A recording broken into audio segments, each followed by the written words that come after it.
জাতীয় নাগরিক পার্টির আমরা দেখছি অন্য রাজনৈতিক দলগুলো ইতিমধ্যেই তাদের নির্বাচনী যে সফর সেটা শুরু করে দিয়েছে। আমরা আগামী 25শে জানুয়ারি থেকে 6 ফেব্রুয়ারি পর্যন্ত 5 ফেব্রুয়ারি পর্যন্ত মোট 11 দিন আমাদের যে নির্বাচনী পদযাত্রা সেটা অনুষ্ঠিত হবে। মোট 30টি স্পটে আমরা যাব। আর প্রাথমিকভাবে আমাদের যারা প্রার্থী আছেন তাদের নির্বাচনী এলাকা এবং আমাদের গুরুত্বপূর্ণ বিভাগীয় শহর এবং জেলা শহরগুলোতে আমরা জনসভা এবং পথসভা আয়োজন করব। এই পুরো প্রক্রিয়ায় আমরা শাপলাকলির প্রচারণা, এনসিপির প্রচারণা এবং গণভোটে হ্যাঁ ভোটকে জয়যুক্ত করার জন্য সচেতনতামূলক কর্মসূচি এবং নানা ধরনের কার্যক্রম গ্রহণ করব।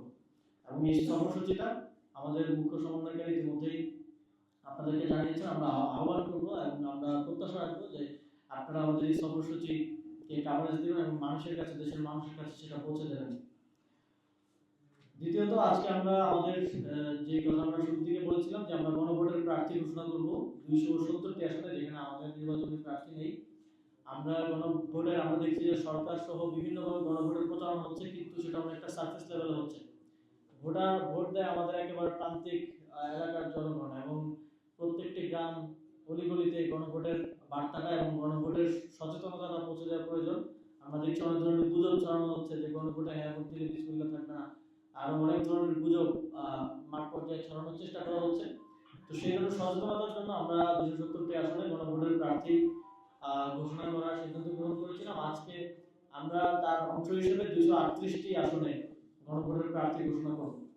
এবং আরেকটা যেটা বিষয়, তিনটি বিষয়ের মধ্যে, সেটা হচ্ছে আগামীকাল বিকেল 5টায় আমরা ঢাকা বিশ্ববিদ্যালয়ের টিএসসির পায়রা চত্বরে আমাদের পার্টির নির্বাচনী যে থিম সং এবং একই সাথে গণভোটের জন্য আমরা একটা থিম সং করেছি। এই দুটো থিম সং এর লঞ্চ আমরা করবো আগামীকাল 5টায়। আপনাদেরকে আহ্বান থাকবে, আপনারা সেখানে আসবেন এবং বাংলাদেশের জনগণের প্রতি আহ্বান থাকবে যারা পারবেন সেখানে আসবেন। আমরা আমাদের পুরো বাংলাদেশকে রিপ্রেজেন্ট করে সমাজের বিভিন্ন কমিউনিটি, বিভিন্ন কৃষক, শ্রমিক, ছাত্র সবার অংশগ্রহণে আমাদের থিম সং লঞ্চ করব। আমরা সেই প্রোগ্রামের নাম লিখেছি মাদুর পেতে থিম সং লঞ্চ। সেটা টিএসসির পায়রা চত্বরে আগামীকাল 5টায় অনুষ্ঠিত হবে। এখন আমি আমাদের 238টি আসনে আমরা যে গণভোটের প্রার্থী তাদের নাম ঘোষণা করব, এবং তারা এই নাম ঘোষণা হওয়ার পর থেকেই উক্ত আসনগুলোতে তাদের গণভোট নিয়ে যে কার্যক্রম সেটা শুরু করবেন।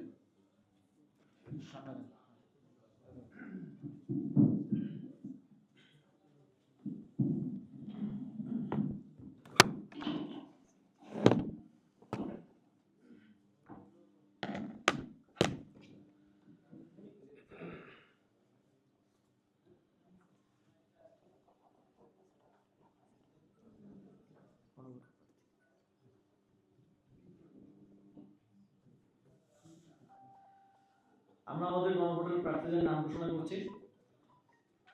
পঞ্চগড় এক আসনে তো আমাদের নিজেদের প্রার্থী আছেন, নির্বাচনের প্রার্থী আছেন সাজিদ আলম, আপনারা জানেন। পঞ্চগড় 2 আসন থেকে পঞ্চগড় 2 এ আমাদের গণভোটের প্রার্থী হচ্ছেন শিশির আসাদ। ঠাকুরগাঁও 1 আসনে রবিউল আওয়াল।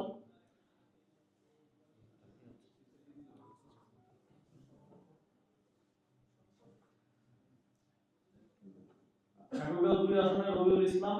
ঠাকুরগাঁও 3 আসনে গোলাম মুর্তজা সেলিম। দিনাজপুর 1 আসনে জেমিয়ন রয়। দিনাজপুর 2 আসনে ইসমাইল হোসেন। দিনাজপুর 3 আসনে আহম শামসুল মুক্তাদির। দিনাজপুর 4 আসনে মোহাম্মদ সাজ্জাদ সোহেল। দিনাজপুর 5 এ আমাদের নিজস্ব প্রার্থী আছে। দিনাজপুর 6 আসনে গোলাম মোস্তফা। নীলফামারী 1 আসনে মোহাম্মদ রাশিদুল ইসলাম। নীলফামারী 2 আসনে ডাক্তার কামরুল ইসলাম দর্পণ। নীলফামারী 3 আসনে আহসান হাবিব রক্সি। নীলফামারী 4 আসনে আব্দুল কাইয়ুম। লালমনিরহাট 1 আসনে মোহাম্মদ গোলাম ফারুক সুমন। লালমনিরহাট 2 আসনে রাসেল আহমেদ। লালমনিরহাট 3 আসনে আখলাক আলী রকি। রংপুর 1 আসনে আল মামুন। রংপুর 2 আসনে মোহাম্মদ মাহফুজুর রহমান। রংপুর 4 আসনে আমাদের পার্টির যে সদস্য সচিব তিনি প্রার্থী আছেন। রংপুর 5 আসনে শেখ রেজওয়ান। রংপুর 6 আসনে মোহাম্মদ এ এস মজনু। কুড়িগ্রাম 1 আসনে কৈলাস চন্দ্র রবিদাস। কুড়িগ্রাম 3 আসনে ইঞ্জিনিয়ার মোহাম্মদ আবু সাইদ, কুড়িগ্রাম 4 আসনে মেহেদী হাসান খান, গাইবান্ধা 1 আসনে লুৎফুর রহমান বকশী, গাইবান্ধা 2 আসনে ফিহাদুর রহমান দিবস, গাইবান্ধা 3 আসনে মোহাম্মদ নাজুল হাসান সোহাগ, গাইবান্ধা 4 আসনে জাহাঙ্গীর আলম ডাবলু, গাইবান্ধা 5 আসনে মোহাম্মদ জাহিদ হাসান জীবন, জয়পুরহাট 1 আসনে গোলাম কিবরিয়া, জয়পুরহাট 2 আসনে ইঞ্জিনিয়ার গোলাম কবির, বগুড়া 1 আসনে মহিবুল নবী মিশু, বগুড়া 2 আসনে জাহাঙ্গীর আলম, বগুড়া 3 আসনে ইজাজ আল ওয়াসি জিম, বগুড়া 4 আসনে মোহাম্মদ স্বপন মল্লিক, বগুড়া 5 আসনে ইঞ্জিনিয়ার রাশেদ সাদাত, বগুড়া 6 আসনে সাকিব মল্লিক পৃথিবী, বগুড়া 7 আসনে রাফিয়া সুলতানা, চাঁপাইনবাবগঞ্জ 1 আসনে মোহাম্মদ রাশিদুজ্জামান রাসেল, চাঁপাইনবাবগঞ্জ 2 আসনে মোহাম্মদ নাজমুল হুদা খান রুবেল, চাঁপাইনবাবগঞ্জ 3 আসনে নজরুল ইসলাম, নওগাঁ 1 আসনে নিশাত আহমেদ,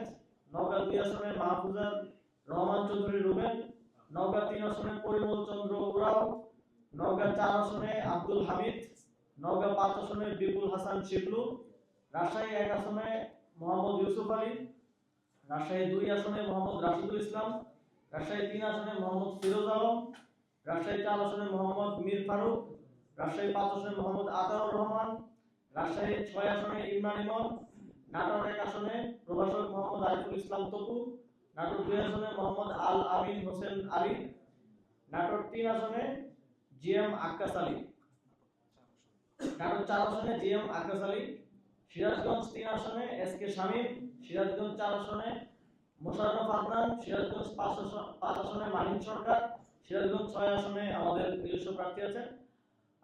আমি এখন বাকি প্রার্থী ঘোষণা করার জন্য অনুরোধ করবো আমাদের গণভোট বিষয়টি উপ কমিটি ছিল, সেই উপ কমিটির প্রধান আমাদের ফরিদুল হক ভাইকে বাকি আসনগুলো ঘোষণা করবেন।